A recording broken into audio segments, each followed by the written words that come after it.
Hi everyone, welcome to another amazing story. In every home, love should reign, but what happens when jealousy and hatred take over? In this gripping story from Adamawa, a mother's wicked plan to destroy innocent children takes an unexpected turn, leading to shocking consequences. Stay with me as we uncover a tale of betrayal, faith, and divine justice. You don't want to miss this. Let's know in the comment section what you think, learned and understood about this video. Two mothers, one home. In the heart of Adamawa, in a quiet neighborhood where the call to prayer and the ringing of church bells intertwined in harmony, Adamo lived with his two wives, Fatima and Aisha. His home was supposed to be a place of love and peace, but within its walls, a silent battle raged. Fatima, his first wife, was a kind and God-fearing woman, blessed with 4 obedient children. She was the kind of woman whose presence alone brought warmth to a home.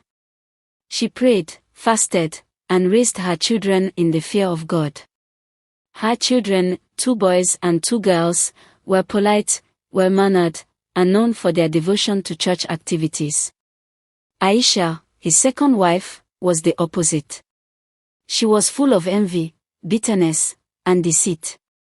Unlike Fatima, Aisha had only one child, a daughter named Titi, who had inherited her mother's stubbornness and unruly nature.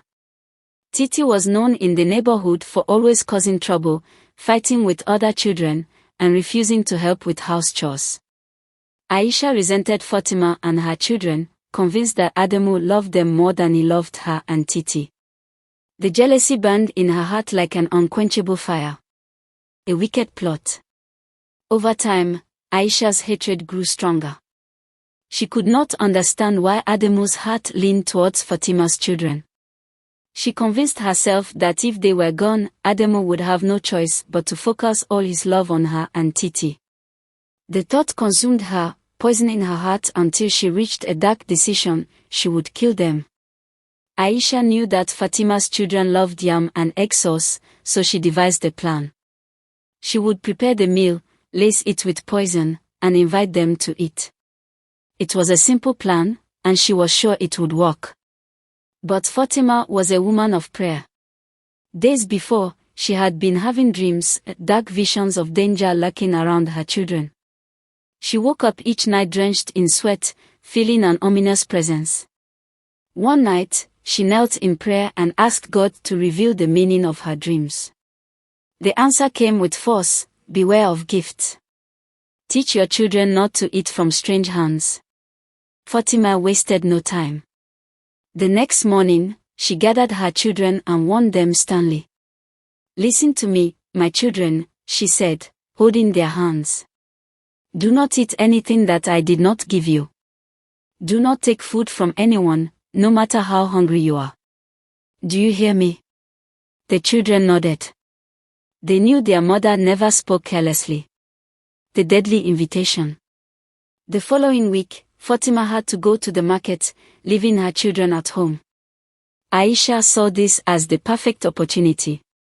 She prepared the poisoned yam and egg sauce and called Fatima's 2 sons. "Come, my dear sons," she said with a smile that barely concealed her evil intent. "I made your favorite food. Come and eat." The boys hesitated at first, but their hunger was unbearable. The aroma of the food was too inviting.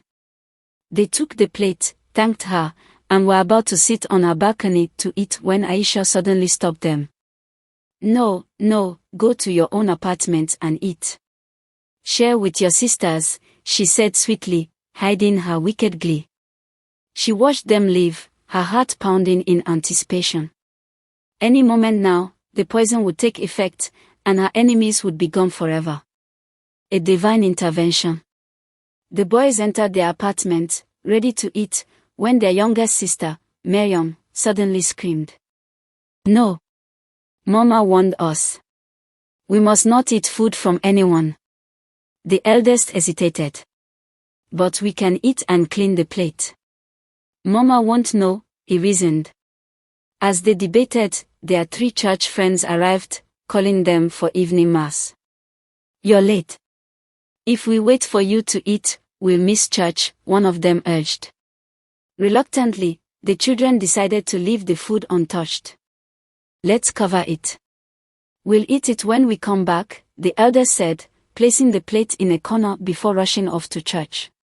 The unintended victim. Titi, Aisha's daughter, returned home after a long day of playing and causing trouble. She had not done any chores, and she knew her mother's punishment, no food for the night.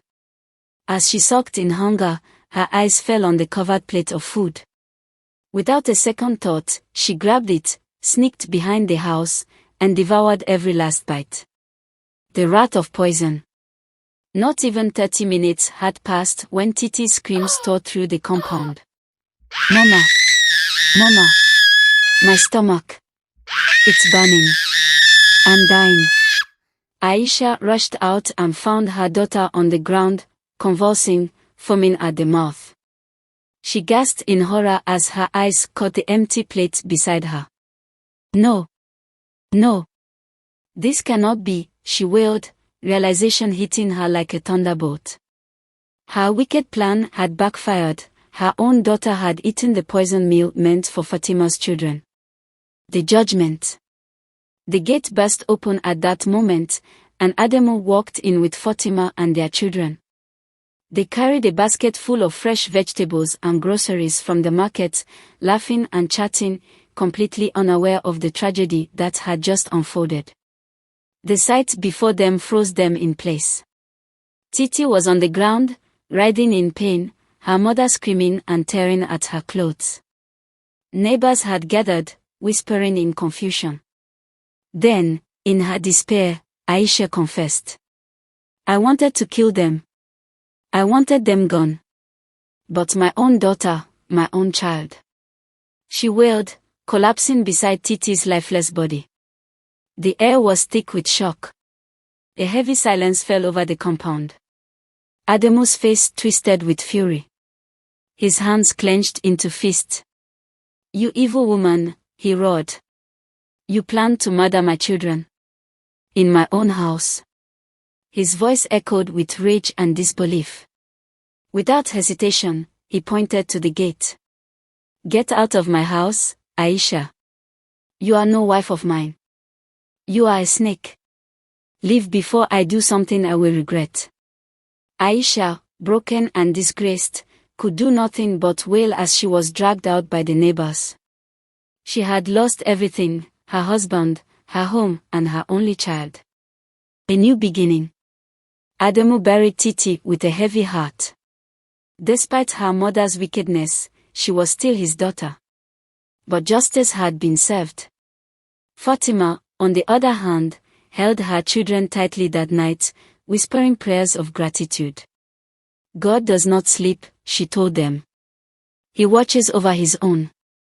From that day forward, peace returned to Ademo's home.